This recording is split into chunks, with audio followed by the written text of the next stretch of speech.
자, 안녕하십니까. 한국사 시간이 오늘 배울 때를 좀 살펴보도록 하겠습니다. 자, 오늘 배울 때요. 자, 우리 문화의 형성과 고대 국가의 발전 대단원 1단원 계속하겠습니다. 이 대단원 1단원의 마지막 시간이 될 것 같네요. 자, 폭넓은 대외 교류와 문화의 발전에서 오늘은 3. 유교의 수용과 학문의 발달, 4. 과학기술과 예술의 발달에 대해서 배워보도록 하겠습니다. 자, 먼저 유교의 수용과 학문의 발달에 대해서 배워볼 텐데요. 자, 52페이지 보도록 하겠습니다. 자, 삼국의 유교 교육에 대해서 배워보도록 하겠습니다. 네, 여러분들 유교하고 유학하고 되게 혼재돼서 사용을 됩니다. 그래서 유교하고 유학에 대해서 좀 개념 정리가 필요한데 둘은 같은 의미로 쓰이는 경우도 되게 많은데요. 좀 더 이제 좀 더 구체적으로 얘기를 하면은 유교라는 이 학파의 태도 혹은 정신이 유교라면은 그 유교를 공부하는 학문적으로 공부하는 것이 보통 유학입니다. 근데 이 둘은 사실 유교를 학문적으로 공부하는데 유교에서 주장하는 생활 태도나 모습, 생각 이런 거를 따라하지 않는 경우는 별로 없기 때문에 둘이 같은 의미로 쓰는 경우가 많아요. 그래서 그렇게 이해하시면 되겠고요. 삼국의 유교 교육에 대해서 배우겠습니다. 자, 고구려 같은 경우에는요.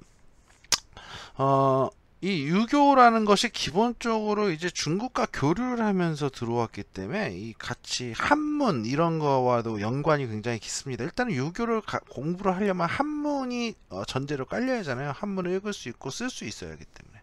자, 그래서 이 유교를 교육하는 기관이 먼저 설립이 되는데요.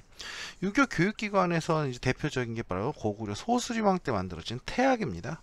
자, 주로 이들은요, 귀족 자제에게 유교 경전을 가르쳤던 것 같습니다.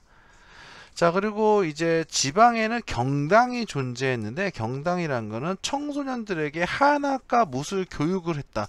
근데 이 한학이란 게 도대체 뭐냐 이럴 텐데 중국을 이제 우리가 한이라고 많이 표현을 했거든요. 그래서 중국의 문자, 문장, 그리고 중국의 역사, 유학까지도 포괄하는 좀 넓은 범위라고 생각하시면 되겠습니다. 그래서 기초 한학하고 무술을 가르쳤던 것 같고요. 백제 같은 경우에는 이제 오경 박사가 있었다고 합니다. 오경이라는 거는 우리가 이제 중국의 이제 유교에서 가장 핵심적인 경전을 이제 사서 오경이라고 합니다. 사서 오경이라고 하는데 사서는 좀 더 나중에 나타났고요. 오경이 있습니다. 오경은 뭐 저번에도 한번 설명했듯이 시경, 서경, 예기, 역경, 주역이라고도 합니다. 역경, 춘추 해서 이 5개를 오경이라고 합니다. 근데 이 오경의 이제 박사라고 할 정도면 이거에 통달했던 사람이고요. 또 대학 가면은 박사님들이 보통 뭐로 합니까? 교육까지도 같이 하지 않습니까? 교수의 직함을 가지고 학생들을 가르치지 않습니까? 그거 마찬가지라고 생각하시면 되겠습니다. 아마 오경 박사가 있고 이들은 아마 이거에 대한 교육도 전담을 했을 것이고 의박사도 있었고 역박사도 있었다고 합니다. 역박사는 천문과 달력과 관련해서 역법을 가르쳤다 이렇게 볼 수 있겠고요. 자, 신라 같은 경우에는 이제 청소년들이 유교 경전을 학습했다는 뭐 따로의 교육기관이 보이진 않는데 그 유교를 배웠다는 하나의 근거가 있습니다. 그게 바로 임신서기석입니다. 임신서기석은요, 임신년에 60간지 중에 임신년에 어떻게 했다? 약속을 했다. 약속한 거를 돌에 기록했다 이겁니다. 이렇게 생겼어요. 그냥 강돌에 그냥 삐뚤빼뚤 새긴 것 같은 느낌이지만 중요한 내용을 생각보다 많이 담고 있습니다. 자, 보죠. 임신년 6월 16일 두 사람이 함께 맹서하고 기록한다. 맹세한다는 얘기입니다. 하늘 앞에 맹서한다. 지금부터 3년 이후 충돌을 지켜 과실이 없기를 맹서한다. 만약에 맹서를 저버리면 하늘에 큰 벌을 받을 것을 맹서한다. 만약 나라가 불안하고 세상이 크지게 여지러워도 행할 것을 맹서한다. 또 따로 1년 전 신민년에 맹서를 했는데 시경, 상서, 예기, 춘추자 전부 다 이 유교 경전입니다. 유교 관련된 경전이고요. 등을 차례로 3년에 습득할 걸 맹사하였다. 이러니까 한마디로 야, 유학교육 우리 유교를 우리 3년 동안 공부 같이 합시다 하고 맹세를 했다는 겁니다. 그러니까 이제 화랑이라던가 이런 신라의 청소년들이 뭐를 했다? 이런 유교에 대해서 공부를 했다는 하나의 근거라고 볼 수 있겠죠. 자, 계속 보겠습니다. 자, 삼국의 역사서 편찬에 대해서 보겠습니다. 역사서라는 건 꽤 내용이 많죠. 그리고 역사서는 뭐로 기록했습니까? 기본적으로 글자로 기록을 해야 하는데 이 당시에 아마도 한문으로 기록을 했을 겁니다. 그러니까 상당한 수준의 학문 수준, 한문에 대한 상당한 이해가 없으면 이걸 쓸 수가 없는 거죠. 어느 정도니까 학문적 경지 왔다는 겁니다. 학문이 발달하고 국가 체제가 안정되면서 역사서를 편찬했다는 거예요. 왜 그럴까요? 국력을 과시하고 왕의 권위를 높이려는 겁니다. 우리도 그렇지 않습니까? 예를 들면은 사회적으로 아주 훌륭하거나 혹은 이제 좀 영향력이 있거나 잘 나가게 된 사람들이 자서전을 쓰지 않습니까? 마찬가지로 국가 입장에서도 국가가 이제 자리를 잡았고 왕 입장에서도 이 왕실이 이제 자리 잡았다 생각을 하면은 우리 조상들은 어땠는지, 우리 조상의 업적은 뭐였는지를 기록을 하는 겁니다. 그걸 통해서 다른 지방이나 다른 귀족 가문들과의 격을 달리하게끔 만드는 거죠. 자, 고구려 같은 경우는 역사서가 원래 6이라는 역사서가 있었다고 합니다. 누가 저술을 했는지 잘 몰라요. 100권이 있었다고 하는데 이 100권을요 영양왕 때 이문진이라는 사람을 시켜서 5권으로 다이제스트하게 만들었답니다. 간추리게 만들어서 신집이라는 책을 편찬했다고 하는데 안타깝게도 이 두 책 다 전해지지 않습니다. 백제 같은 경우에는 근초고왕 때 고흥이라는 사람을 시켜서 석이라는 책을 편찬하겠는데 이것도 안타깝게도 전해지지 않습니다. 신라 같은 경우에는 진흥왕 때 거칠부라는 사람을 시켜서 국사를 편찬하게 했는데 이것도 마찬가지로 전해지지 않습니다. 자, 근초고왕, 진흥왕 전부 다 뭡니까? 국가가 전성기에 다다랐을 때 왕이지 않습니까? 그러니까 국력을 과시하고 왕의 권위를 높이기 위한 시도로 역사서를 편찬했다는 거죠. 안타까운 건 이 역사서들이 전부 다 전해지지 않는다는 겁니다. 만약에 전해졌다고 한다면은 우리나라의 고대사를 다시 써야 하는 수준이 될 겁니다. 저도 안타깝습니다. 자, 다음 보겠습니다. 자, 통일신라 시대의 유학 발전에 대해서 배우겠습니다. 52페이지 그대로 가죠. 하단입니다. 신문학 때 국학을 설립했습니다. 이제 본격적으로 교육기관을 만들었습니다. 그리고 경도왕 때 이 국학을 이름을 태학으로 변경시키고요. 박사와 조교를 두었다. 이런 얘기인데, 가르치는 이제 학문에 통달하는 사람과 그리고 이를 보조하는 사람을 두었다는 거고, 유교 경전을 고육했다는 게 나옵니다. 여기서 근데 가장 중요한 것이 하나 나옵니다. 원성왕 때 독서 삼품과라는 것을 실시합니다. 이거 아주 중요해요. 목적은요, 유교 정치 이념에 따라서 국가 체제가 확립, 우리도 이제 유교를 받아들였으니 그에 맞는 국가가 돼야겠다. 혹은 그에 맞는 인재를 등용을 해야겠다는 거고, 또 이런 유학을 배우고 전문적인 이 인재를 등용함으로써 그간 있던 귀족 세력들을 억제하고자 하는 시도도 있었다는 거죠. 그래서 학문의 정도에 따라서 상중하로 나눠서 등용한다 이건데, 어떻게 학문의 정도를 파악합니까? 하면은 어떤 책을 읽고 이해하는가를 시험한다는 거죠. 춘추자시전 얘기 문선을 읽고 그 뜻을 능통히 알고 겸하여 논어 효경까지 밝으면은 상, 공례 논어 효경만 읽은 자, 밝은 게 아니라 읽은 자는 중, 공례와 효경을 읽은 자를 하로 하여서 이 산중, 그러니까 상중하에 따라서 직급을 다르게 줬다 이거죠. 근데 이거 귀족들이 좋아할까요? 여태까지 골품제에 따르면은 본인들은 이제 자기 아버지나 어머니가 어떤 신분이었나에 따라서 자기가 자리에 올라가게끔 돼 있는데, 이런 독서의 능력에 따른 얼마나 이 사람이 학문적 수준이 있느냐에 따라서 관직을 준다고 하면 그전 귀족 세력들은 그렇게 반갑지 않죠. 그래서 이런 귀족들의 반발로 해서 원했던 성과를 얻지는 못했습니다. 이거는 그러면 이런 것이 나중에 뭘로 계승될까요? 이제 고려시대 때 가면은 이제 과거 제도로 등장하게 되는 거죠.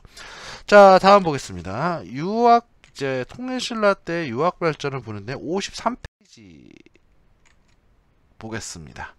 53페이지입니다. 자, 육두품의 활동을 좀 보겠습니다. 육두품은요, 기본적으로 진골에 의한 두 번째 신분이라고 할 수 있습니다. 그렇지만 올라갈 수 있는 한계라는 게 있죠. 그렇지만 신라 중대에는 육두품들의 불만이 겉으로 드러나지는 않았습니다. 왜 그러느냐? 골품제의 한계에도 국왕에게 정치적 조언을 했고 실무를 수행했기 때문에 나름의 역할이 분명히 있었다고요. 그러니까 비록 내가 직급은 낮지만 왕의 나를 가까이 하고 나의 영향력이 미친다고 느껴지면 그거에 대한 불만이 덜했겠죠. 대표적인 인물들 좀 보겠습니다. 강수라는 사람이 있는데 이 외교 문서를 작성했습니다. 신라의 삼국통일 과정에서 당나라로 보내는 외교 문서를 작성해 가지고 호평을 받았다고 합니다. 그래서 굉장한 공을 인정받았다고도 하고요. 설총 유명한 사람이죠. 이 사람은 저 앞에 배웠던 원효의 아들입니다. 어머니는 공주님이에요. 근데 아빠가 이 원효인데 원효는 육두품이었거든요. 그래서 엄밀히 말해서 왕의 외손자임에도 불구하고 육두품 취급을 받았던 것 같습니다. 자, 어쨌든 이두 여러분 기억나시는지 모르겠는데 우리나라가 이제 한글이 없기 전까지는요 한문으로 표현할 수밖에 없었다고요. 근데 우리는 말이란 게 중국어하고 다르다 보니까 이 한문으로 우리말을 표현할 수 없는 것들이 굉장히 많습니다. 그래서 한문으로 우리나라 말을 표현하는 법을 만든 게 이두입니다. 그리고 이두를 체계화한 게 설총이고요. 화왕계라는 우화를 지어내서 유교적 도덕 정치를 강조했다. 찾아보시면 나옵니다. 자, 그 다음에 김대문이라는 사람 좀 주목할 수 있습니다. 이 사람은 진골이에요. 근데 이 사람은 화랑세기, 화랑의 역사, 고승전, 뛰어난 옛 승려들에 대한 기록, 한산기, 한산지방에 대한 기록을 저술했는데 요거는 뭘까요? 주목해보는 게 신라의 문화를 주체적으로 이해하고 인물이라든지 혹은 지역에 대한 관심을 쏟기 시작했다. 이렇게 볼 수 있겠습니다. 자, 그런데요.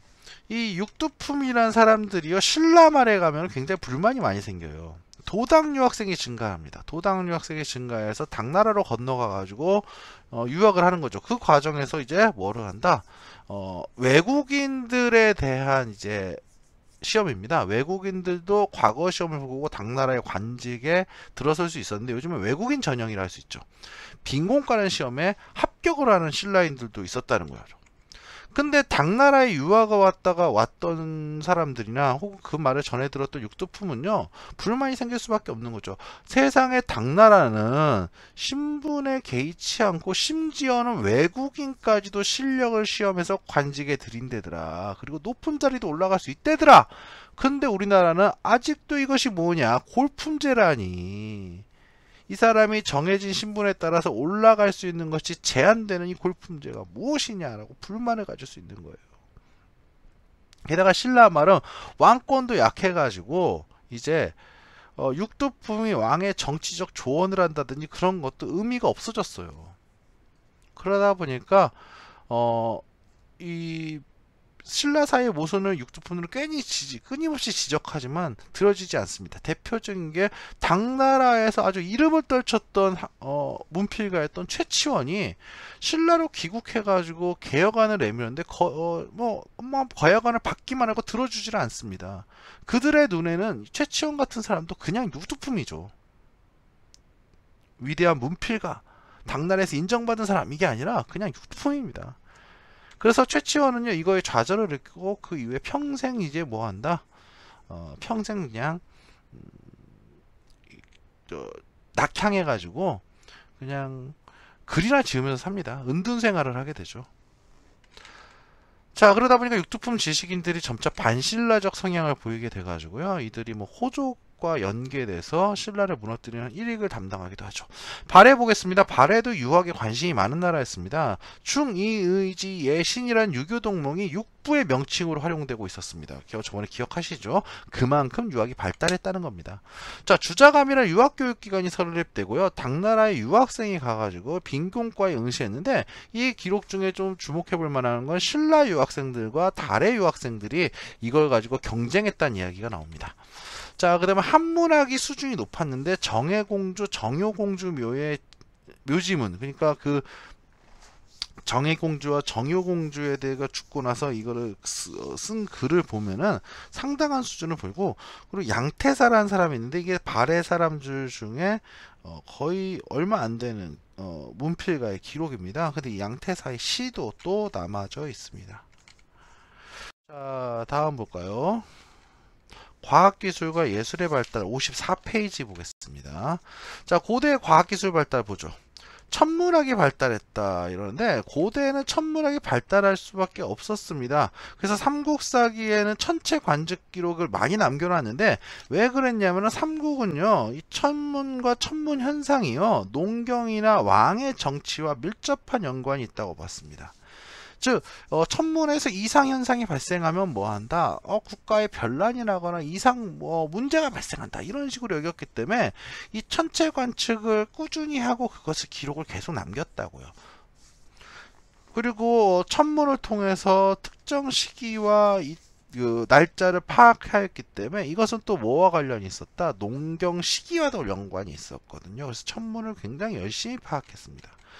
자, 고구려 같은 경우는 그 중에서도 천문이 굉장히 발달했던 걸로, 천문학이 발달했던 걸로 보이는데, 고분벽화 속의 별자리를 보면요, 그 아주 굉장히 정확한 관측을 통해 그려졌다는 게 확인됩니다. 그러니까 그 고분벽화에 별자리가 그려져 있는데, 그 별자리가 위치를 파악해 보면 평양에서 관측된 별이라는 걸 파악할 수 있을 정도라고도 하죠. 자, 천문학의 발달과 역법과 수학 지식도 축적되는데, 특히 이제 역법 같은 경우는 달력과 관련이 있고요. 수학 지식은 이제 뭐가 관련이 나중에 생기냐면, 이 건축을 하는데도 수학이 굉장히 영향을 미치게 됩니다. 여러분, 건물 짓는데 그냥 짓는 거 아니지 않습니까? 뭐 이제 수학적인 원리와 이제 이런 걸 통해서 무게중심 설정하고, 땅은 얼마나 깊게 파야 하는지, 기둥은 몇 개 박아야 하는지, 이런 것들이 전부 다 어떻다? 수학적 지식과 연관이 있다고요. 자, 금속 기술의 발달 보겠습니다. 자, 철제 농기구, 무기, 금속 공예품 등 많은 금속과 관련된 제품들이 나옵니다. 특히 이제 아주 주목해 볼 만한 게 성덕대왕 신종인데요. 이것은 현재 존재하는 종 중에 가장 크고 무거운 종입니다. 근데 우리나라 종에 대해서 다시 한번 이야기할 기회가 있으면 좋겠는데요. 우리나라 종 중에 이제 신라종들이 아주 높은 평가를 받습니다. 오히려 신라보다는 고려가 못하고, 고려보다는 조선시대의 종이 못하다는 평가를 받거든요. 이거에 대해서는 좀 나중에 다시 한번 이야기들을 하도록 하겠습니다. 어쨌든 성덕대왕 신종은 지금 기록 시간으로 보면은 1300년을 넘게 지금 남아있는 종이죠. 그런데도 그 원형과 소리가 멀쩡하고요. 현재는 이제 원래 있던 데에서 지금은 경주박물관, 국립경주박물관 정원 쪽에 이 종로가 있습니다. 거기에 성덕대왕 신종이 걸려 있으니까 나중에 한번 볼 수 있도록 보면은 경주 놀러 가시면 한번 보십시오. 다음 보겠습니다. 이렇게 생겼어요. 성덕대왕 신종. 일단은 이 뭐 비천상이라던가 모양이라던가 이런 것들이 아주 뛰어나요. 그리고 종을 만들 때 여러분들 가장 중요한 게 뭘 것 같아요? 여기 보시면 이제 종이 너무 커가지고 한 방에 쇳물을 붓지 못해서 중간에 이제 선 같은 게 보이죠? 두 번 부었다는 얘기인데요. 종을 부을 때 가장 중요한 것 중에 하나가요. 종을 만들 때 쇳물을 붓지 않습니까? 그 과정에서 기포가 발생하지 않도록 하는 게 굉장히 중요합니다. 근데 이 성덕대왕 신종 같은 경우에는 기포를 최대한 억제하는 아주 놀라운 기술을 보여줍니다. 자, 다음 보겠습니다. 인쇄술과 재질술입니다. 우리나라 특히 인쇄술이 발달했던 나라로 유명합니다. 인쇄술 중에 대표적인 게 바로 무구정광 대다란이경인데요. 이거는 세계 최초의 목판 인쇄물입니다. 근데 그 목판 인쇄물이 발견되게 된 계기는요, 바로 뭐였다?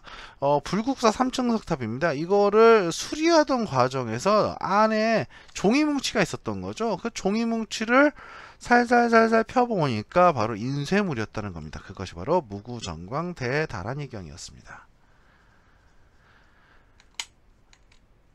그리고 이 신라의 종이는 보존성도 좋고 아주 뛰어나서요. 당나라에서도 인기가 있었습니다. 그래서 우리나라에서는 이 종이가 주요한 수출품이기도 했습니다. 자, 다음 볼까요? 자, 55페이지 보겠습니다. 자, 고분과 고대 문화인데요. 이 고분이라는 거는 무덤이죠. 옛 무덤들입니다. 근데 옛 무덤을 보면요. 이 무덤이라는 건요. 그 당시에 생활을 반영하고 있는 경우가 많아요. 교과서에서도 나와 있듯이 고대는 현세의 신분과 지위가 죽은 뒤에도 이어진다는 내세관이 펼쳐져 있었기 때문에 현세의 신분과 지위가 이어진다. 그럼 현재 생활이 그 고대의 고분에 반영되어 있습니다. 좀 보면 내용을 한번 볼까요? 고구려부터 보죠. 고구려는 초기에는 돌무지 무덤을 조성했습니다. 이런 식이죠. 그래서 지금 집안의 고분군인데요. 이게 돌이 쌓여서 만들어진 무덤입니다. 이것이 이제 절정에 이르게 되면 이렇게 장군총이라고 하는 거대한 돌무지 무덤이 만들어지게 되죠. 근데 나중에 가면은 이제 뭐가 되게 되냐면 돌무지 무덤이 아니라 굴식 돌방 무덤으로 변화하게 됩니다. 굴식 돌방 무덤은 간단합니다. 입구가 굴 형태로 되어 있고요. 그 굴을 들어가면 방이 있습니다. 이 굴식 돌방 무덤에 이제 고구려는 굴식 돌방 무덤이 뭐에 영향을 주게 되면 돌방이 있다는 건 벽이 있다는 거죠. 그러다 보니까 천장과 벽에 벽화를 그려 넣었습니다. 이 벽화는요, 초기에는 주로 생활상을 그렸어요. 이런 식으로요. 이게 수렵도죠. 씨름하고 있는 씨름도, 각저총 씨름도고요. 이거는 이제 안악 3호분의 행렬도입니다. 뭐 군사들도 있고 막 그렇게 보이죠. 그러니까 어떻게 당시엔 어떤 생활을 하고 어떤 생각을 가지고 있었는지를 보여주는 중요한 역사 기록이기도 합니다. 근데 후기 가면은 사신도를 주로 그려놓게 돼요. 이제 생활에서 벗어나 가지고 사신도를 주로 가는데, 사신도는 도교의 사방신이라는 얘기를 한번 한 적이 있었을 겁니다. 자, 청룡, 백호, 현무, 주작 이런 식으로 4개의 동물, 상상의 동물을 사방의 벽에다 그려 넣는 거죠. 그건 이제 굴식 돌방 무덤으로 변화했다는데, 왜 굴식 돌방 무덤을 변화했냐? 굴식 돌방 무덤이 가지고 있는 장점이 분명히 있습니다. 왕이 죽거나 귀족이 죽으면 언젠간 부인도 죽지 않습니까? 부인도 죽으면 어떻게 한다? 같이 합장을 할 때 입구 깐 다음에 어떻게 한다? 부인 시신 놓고 부장품 놓고 문 봉하고 덮으면 끝납니다. 장점이 명확하죠. 근데 단점도 명확합니다. 뭐가 명확할까요? 또 그리고 굴식 동방무덤의 장점은 같은 경우에는 무덤을 좀 더 화려하게 꾸미고 부장품 같은 것도 넣기가 쉬워요. 근데 단점, 아까 이제 얘기하는데요. 단점은 뭘까요? 쉽게 넣을 수 있을 만큼 쉽게 빼기도 쉬워요. 입구만 찾아내면요. 입구만 찾아내면 어떻다? 바로 뚫립니다. 그래서 도굴당하기가 매우 쉽습니다. 도굴하는데 얼마 걸리지도 않아요. 입구만 찾아내면 됩니다. 근데 입구는 거의 대부분 어느 쪽을 향해 있다? 남쪽을 향해 있습니다. 그렇기 때문에 쉽게 찾아서 아주 쉽게 도굴하기 쉽습니다. 그래서 굴식 돌방 무덤인 고대 고분들은요, 거의 10중 8구 도굴당했어요. 예외적인 것도 있었지만요. 자, 그 다음에 백제 보도록 하겠습니다. 백제는 한성시기, 지금은 이제 서울이죠. 계단식 돌무지 무덤을 조성했습니다. 요거는 특히 이제 뭐를 했냐, 백제 건국 세력이 고구려와 연관이 아주 깊다는 걸 보여주는 걸 할 수 있죠. 이거는 서울 석촌동에 있는 백제 계열의 고분입니다. 백제의 고분인데요. 요거와 비슷한 것들이 압록강가 집안현에 많아요. 즉 백제 건국 세력은요, 어떻게 한다? 아마도 고구려 혹은 고구려와 밀접한 세력이 내려와서 만들었을 것이란 걸 보여준다는 거죠. 근데 이제 웅진으로 내려가게 되죠. 지금의 공주 지역으로 내려가게 되면서 무덤이 좀 변하게 되는데, 굴식 돌방 무덤 또는 벽돌 무덤을 조성하게 됩니다. 특히 벽돌 무덤은 뭐의 영향이다? 중국 남조의 영향이라는 걸 이미 배웠을 겁니다. 이제 무령왕릉이죠. 이 무령왕릉은 우리나라에서 고대 고분 중에 피장자를 알 수 있는 거의 유일한 고분이고요. 누가 묻혀 있는지. 그 다음에 두 번째는 또 뭐다? 도굴되지 않은 고분입니다. 정말 운이 좋았던 고분이다, 이렇게 얘기할 수 있겠습니다.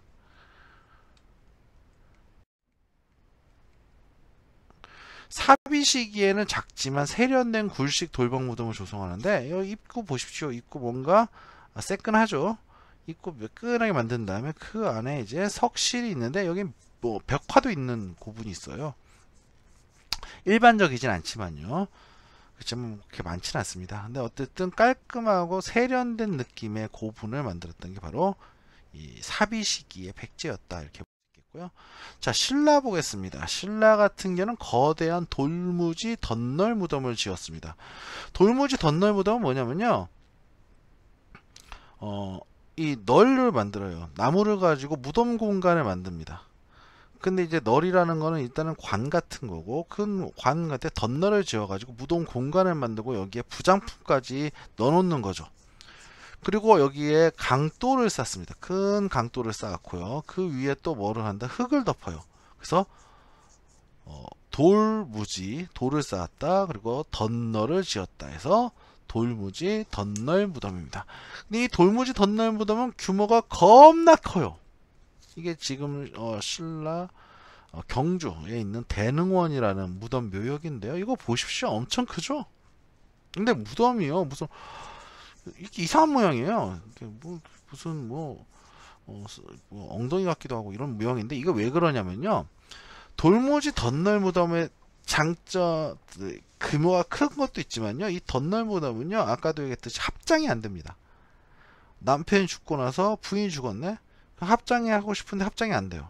그러다 보니까 무덤을 이어서 짓는 겁니다. 이런 풍습을 볼 거예요. 이거의 크기도 크고 근데 장점도 하나 있어요. 이거는 오늘날 가서의 장점인데 도굴이 불가능합니다. 첫째, 너무 규모가 거대하고요. 그리고 나무로 덧널을 지었잖아요. 나무로 덧널을 지어 가지고요. 그 위에 또 돌을 쌓았어요. 근데 나중에 가면은 이 나무가 어떻게 되겠습니까? 썩어버리죠. 그래서 결국 짭콩 돼 가지고 너를 무덤 공간을 찾을 수가 없어요. 사실 나중에. 그러니까 무덤을 완전히 어떻게 한다? 대단위의 공사를 벌여서 무덤에 돌을 다 집어내지 않는 이상은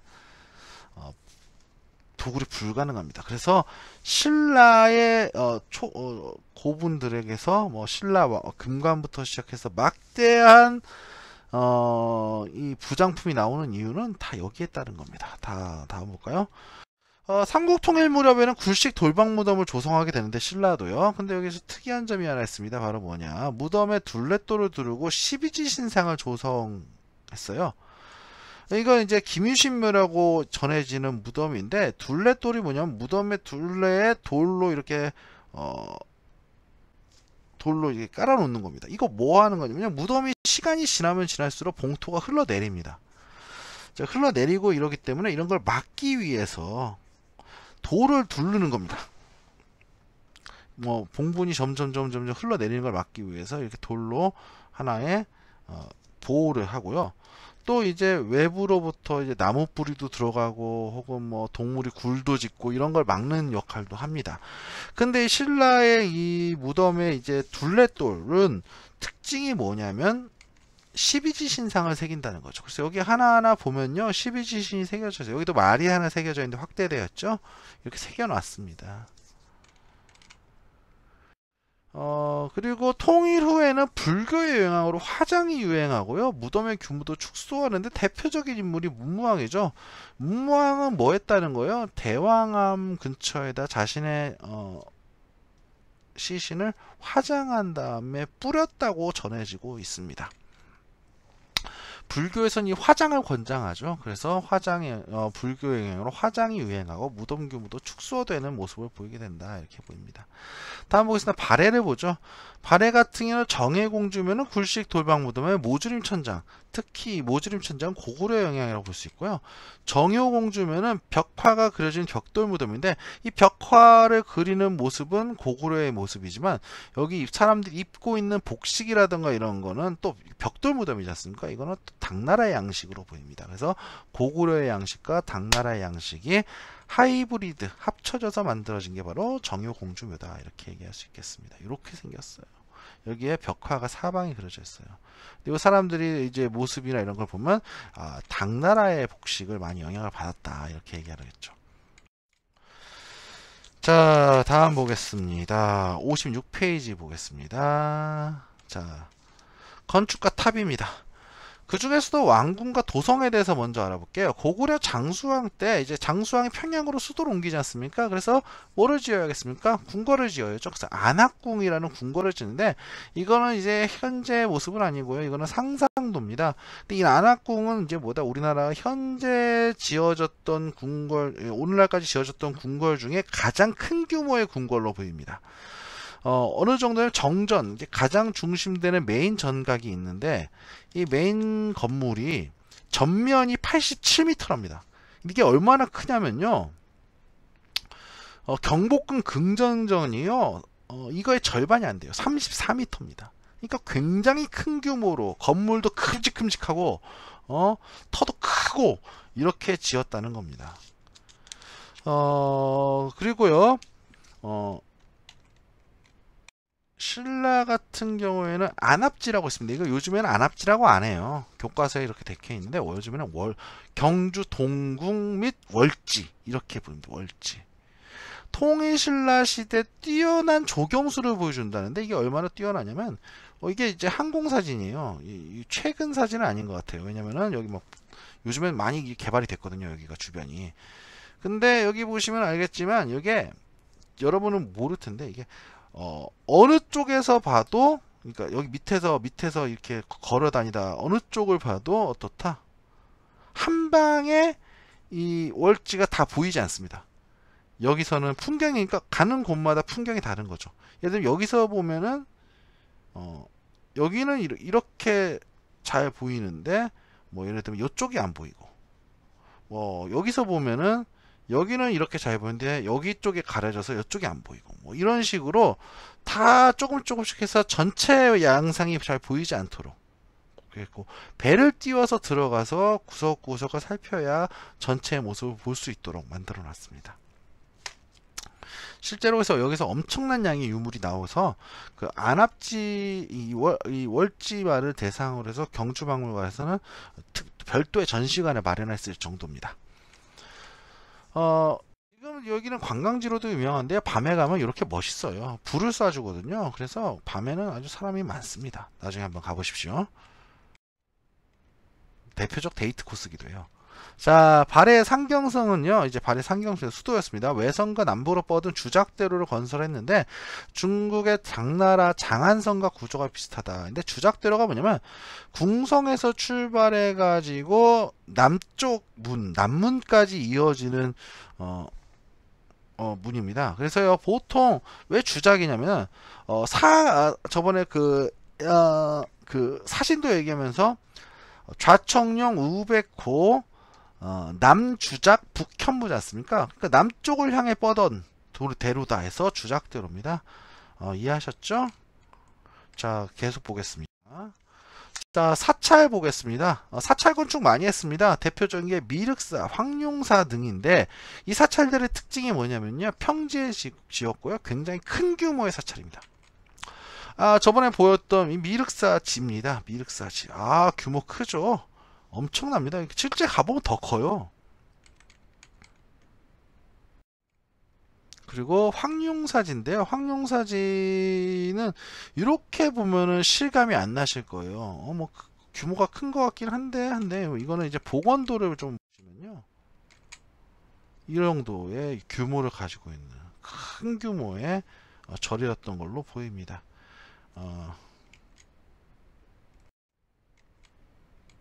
자, 통일신라 시대가 되면요, 불국사와 석굴암이 대표적인 사원인데요, 사찰인데, 불국사 같은 경우에는 이제 불국토의 이상을 담았다고 얘기를 합니다. 이게 왜 무슨 의미를 가냐면 여러 부처님이 있다는 얘기를 한번 했을 겁니다. 그 부처님마다의 별도 공간들을 마련했어요. 여기는 뭐 극락이니까 이제는 여기는 이제 아미타불이 있는 공간, 대웅전 있는, 여기는 석가모니불 있는 공간, 여기는 비로자나불, 여기는 관음, 이런 식으로 하나의 각각의 부처님과 이런 데에 불교 교리에 따른 공간을 따로따로 마련했다는 게 특징입니다.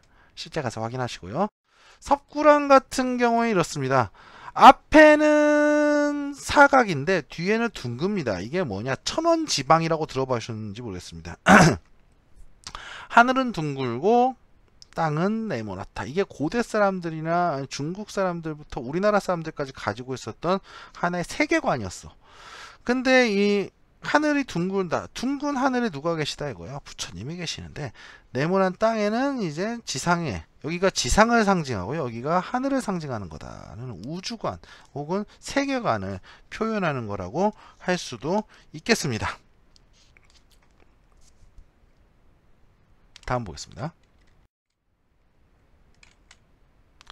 탑인데요. 이 탑이라는 거는 원래는 이제 인도의 스투파에서 왔다고 합니다. 인도에서 온 건데 맨 처음에 만들었던 이유는요. 이 부처님이 돌아가시고 나서 이 부처님의 시신을 화장을 했는데 엄청난 양의 사리가 나왔다고 합니다. 사리라는 건 이제 승려의 뼈나 이런 데서 구슬 같은 게 나오는 거거든요. 근데 엄청난 양의 사리가 나왔다고 해요. 이 사리를 어떻게 한다? 따로 이제 각 지역에 봉헌하게 되는데 뿌리게 된다는 거죠. 그 봉헌하기 위한 탑이 바로 스투파였습니다. 스투파 건물이. 근데 이 스투파가 들어오면서 이제 중국 이런 부처님의 진신 이 사리가요 중국이나 한국, 일본에도 흘러 들어오게 되는데 그거를 모시기 위한 별도의 건물이 만들어지게 되는 겁니다. 그게 바로 탑입니다. 근데 우리나라 같은 경우에는 이제 중국도 그렇고 맨 처음엔 목탑이 주로 만들어졌어요. 근데 점차적으로 석탑이 만들어진다. 중국은 전탑이 많고 우리나라는 석탑이 많고 일본은 목탑이 많다 하는데 이유가 다 있습니다. 왜 그럴까요? 중국은요 질 좋은 벽돌을 구울 수 있는 황토가 엄청 많습니다. 황하는 천지가 진흙이고 벽돌 점토예요. 그러다 보니까 이걸 가지고 벽돌을 구워가지고 그걸 가지고 탑을 만드는 거죠. 반대로 일본 같은 경우는 날씨가 습하고 이러다 보니까요 이 습한 그 날씨가 있기 때문에 이걸 가지고 뭐를 하냐, 나무가 잘 자란다는 거죠. 그래서 풍부한 산림이 있었다는 거죠. 그걸 가지고 이제 목탑을 지었고요. 또 일본은 이제 외세 침입을 잘 안 겪어서 이 목조 건축이 잘 남아있는 국가이기도 해요. 근데 반대로 우리나라는 목탑을 만들다 목탑이 잘 불타기도 하고 여러 가지 불편한 점이 많았거든요. 그래서 우리나라는 뭐가 많았느냐? 우리나라는 화강암이 천지입니다. 그래서 이 화강암을 갖고 탑을 짓는 거죠. 그래서 석탑을 지었습니다. 자, 석탑 같은 게 이게 맨 처음에 목탑이었다고요. 근데 이런 목탑이 나중에 석탑으로 변하게 되는데 목탑에서 석탑으로 변한 시초를 보여주는 게 이 미륵사지 탑입니다. 그 미륵사지 탑은요 그냥 목탑을 뭘로 만들었다? 돌로 만들었다. 이런 거라고 생각하시면 됩니다. 사실상이에요. 목탑을 돌로 만들었다. 신라 같은 경우에는 분황사탑이 있는데 이것도 이제 이건 선생님 이거 벽돌로 지었는데 벽돌 아닙니다. 이거 모전석탑이라고 부르는 건데요. 돌이에요. 석탑입니다. 석탑. 그럼 뭘로요? 실제로 이 돌 자연석들 활석이라던가 사암 같은 거를 깎아가지고 벽돌 모양으로 만들어요. 그래서 그걸 쌓았습니다. 그래서 모전, 벽돌을 흉내낸 탑해서 모전석탑이에요. 신라는 이 모전석탑이 좀 몇 개가 있습니다. 그래서 이런 식으로 어쨌든 뭐를 흉내냈다. 목탑을 흉내서 탑을 짓다가 통돼요. 두툼한데 좀 날씬하죠. 자리 잡힌 겁니다. 근데 이제 신라 말이 되면요 석탑의 형태가 다양화되고 개성찬 석탑들이 나타나게 됩니다. 이런 그리고 승탑과 탑비도 많이 만들어지게 되는데 이 석탑 같은 경우에는 이제 뭐 예를 들어 석탑의 그 모양도 이제 이중기단의 3층 석탑 이렇게 얘기했는데 3층이 아닌 경우도 나타나고요. 또 그 기단이 없는 경우도 나타납니다. 그리고 가장 대표적인 게 뭐 진전사지 탑 같은 경우인데 그런 거 같은 경우에는 이제 뭐야 사방에 이제 조각이 새겨져 불상 조각이 새겨져 있는 탑이기도 있습니다. 탑도 있어요. 그런 식으로 전형적인 탑에서 좀 벗어난 탑들이 나타나고요. 승탑 설명했죠. 이거 승탑 여러분 기억나시는지 모르겠습니다. 승탑 이제 승려들의 유고를 모시는 승려들의 사리를 모시는 탑인데 이거 쌍봉사 철관선사 탑이잖아요. 그래서 승려가 죽었으면요 그 승려의 이력을 기록한 비석이 같이 있습니다. 이건 쌍계사에 있는 이제 탑비인데 쌍계사에 있는 탑비인데 여기 탑비를 이제 최치원이 썼어요. 최치원이 썼어요. 이런 형태의 탑비들이 또 나타나게 됩니다.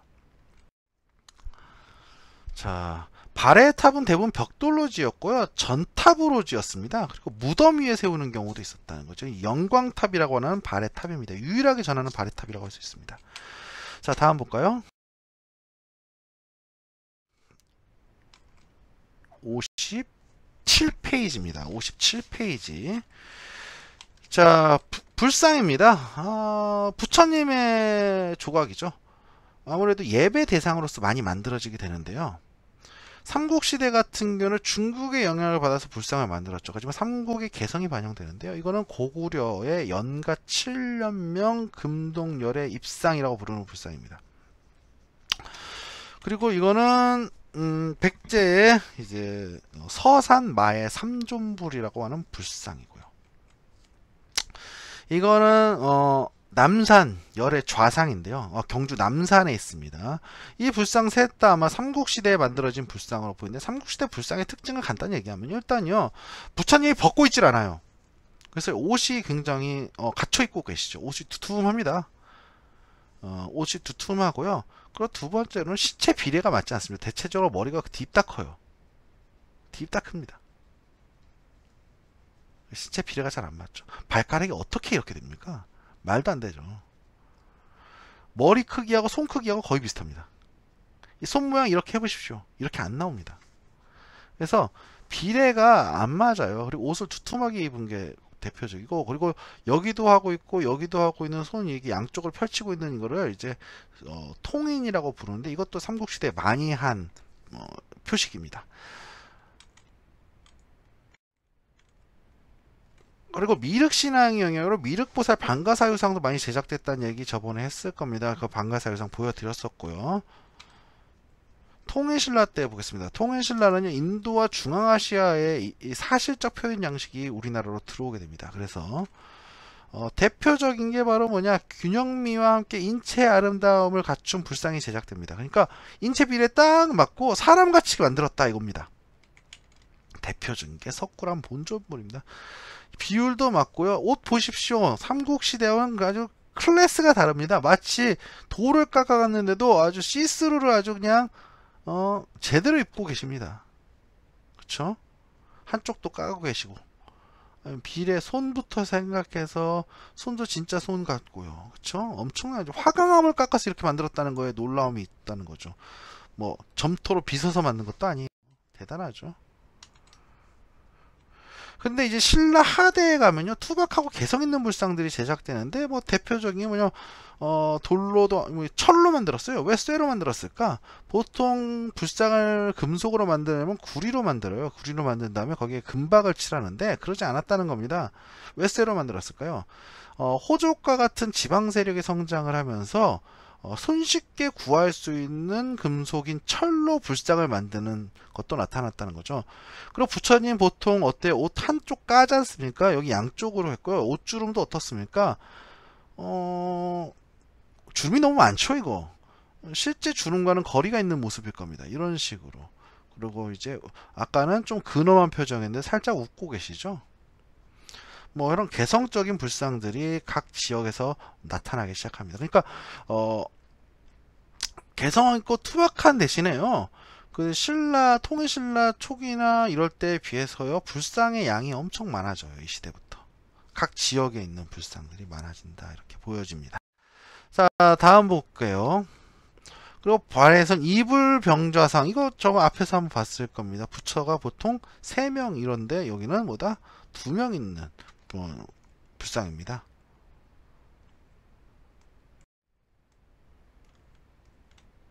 글씨 보겠습니다. 글씨와 그림인데요.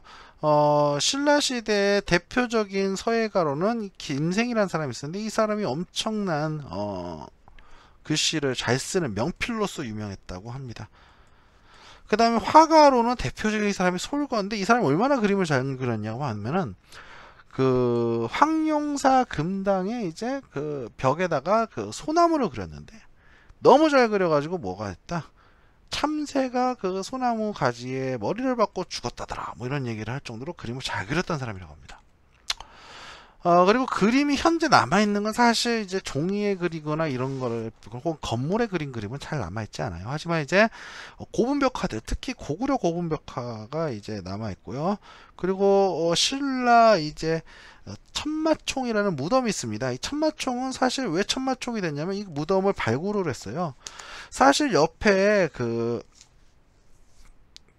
대릉원에서 발굴된 대표적인 무덤이 천마총인데, 이 천마총은 원래는 그 옆에 황남대총이라고 가지고 큰 무덤이 하나 있어요. 쌍분이.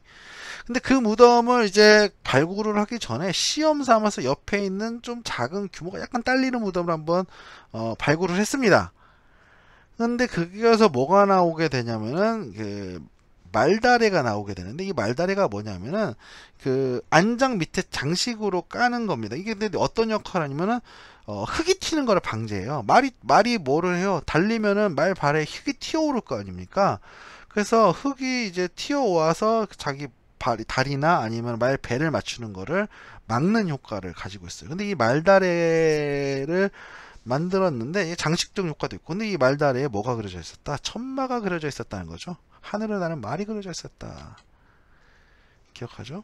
근데 이게 천마가 아니란 얘기도 있습니다. 뭐 어쨌든 그건 나중에 설명했으면 좋겠습니다. 자, 어쨌든 그렇고요.